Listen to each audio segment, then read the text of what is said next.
Hello, government students. Take a look at this interesting picture you see on your screen right now.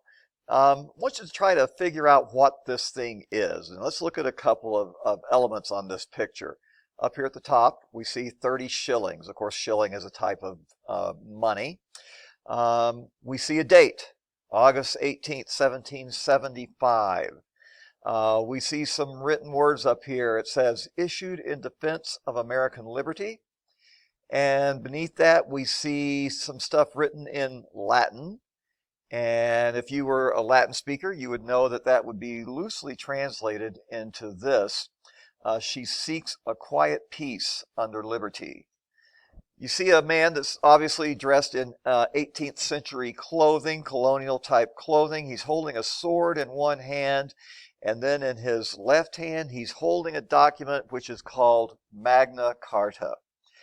This is an interesting picture. I don't know if you've been able to figure out what this is, but this is actually the first money, paper money, that was ever created in the United States, or what would become the United States.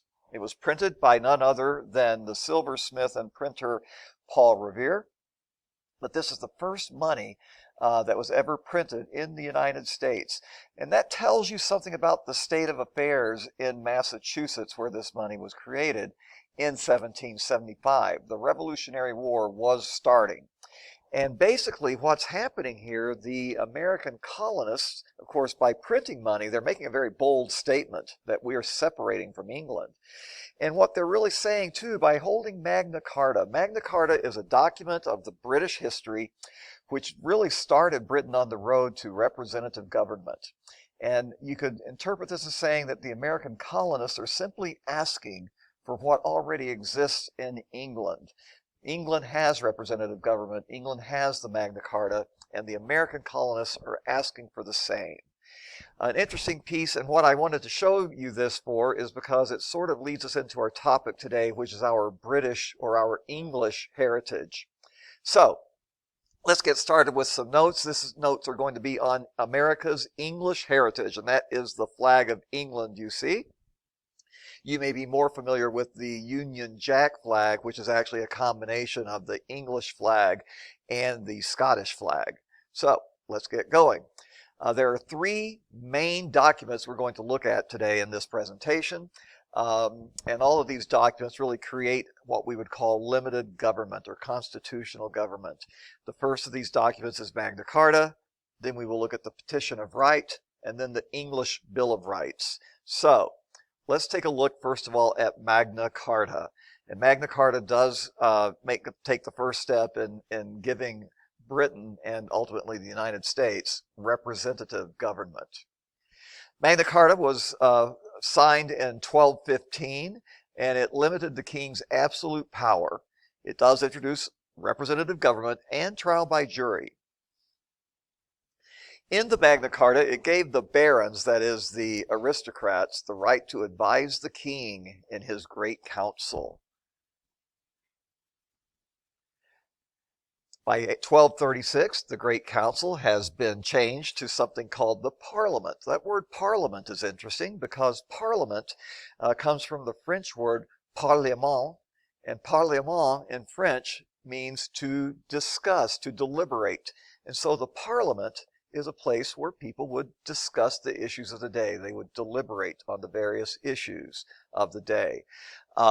At this time in British history, the lingua franca of the aristocratic and noble and royal class of people was in fact a dialect of French. So that's why they are using a French word, parlement, which we now simply call parliament.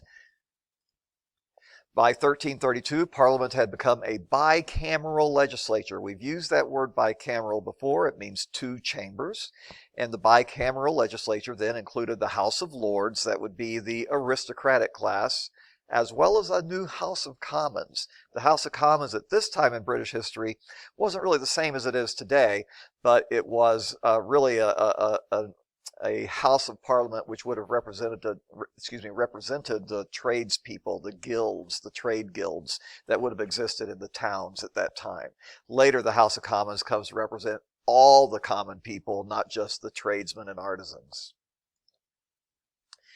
By the year 1414, 200 years nearly after the Magna Carta was signed, the king does admit that all new laws must be approved by Parliament. Now, there's going to be give and take between strong kings and weak kings. Some strong kings will backtrack from that, but the weaker kings were in fact required to have their edicts approved by Parliament. Okay, next up is the Petition of Right. From 1628, it limits the king's power to do several things, including declaring martial law, that is military law. Martial law is where the army takes over, and civil or civilian law is done away with, at least temporarily. It also limits the power of the king to shelter troops in home during peacetime. We call that nowadays quartering troops. The king is limited on when he can do that during times of peace. The king can no longer imprison his critics without a trial by jury. And the king cannot tax without Parliament's consent. The basic gist of the Petition of Right really is that it definitively states that the king is subject to the law. That is, the king must obey the law of the land. The law is superior to a royal edict. The guy who signed the Petition of Right is named Charles I. Charles I of England was king from roughly 1625 or so to up to around 1640. You may think, since he signed the Petition of Right, that he was one of history's good guys, but in fact that's not the case. He signed the Petition of Right at a time when he was under strong duress and pressure from the Parliament. But he backtracked. And he decided that he no longer wanted to honor that document that he had signed. And by backtracking from that, it really started something called the English Civil War. And ultimately, King Charles lost the English Civil War. And what was his fate, you might ask? Well, this gives you a good view of what his fate was. There's King Charles right there, or what's left of him. King Charles was deposed and executed at the end of the English Civil War. And England actually went for a period of about 10 years where they had no monarch. That was the time when Thomas Hobbes, in fact, wrote his great work, Leviathan, in which he was worried about life in the state of nature, life without a strong government.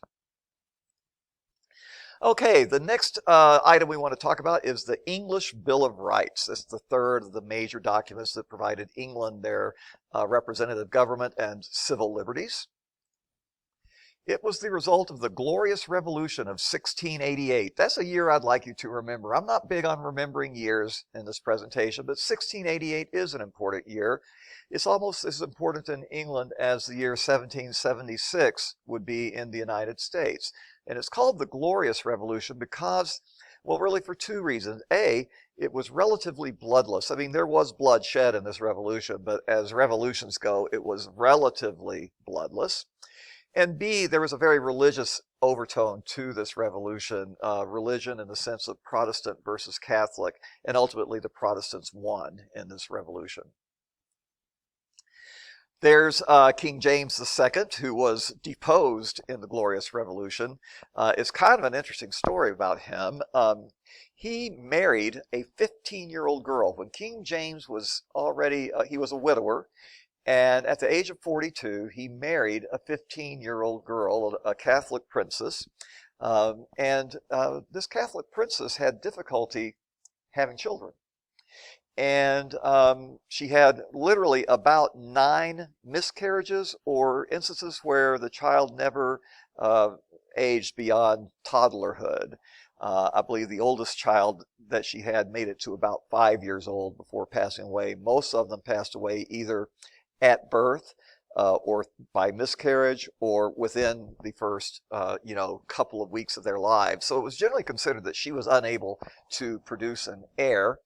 But then in 1688, she did produce an heir, and it was a healthy boy. And in fact, there was a lot of rumors saying that this wasn't in fact King James's child. The rumors were that she had actually been impregnated. Well, she wasn't impregnated. She had actually had one of her ladies in waiting bear a child, and then the child was positioned as her own.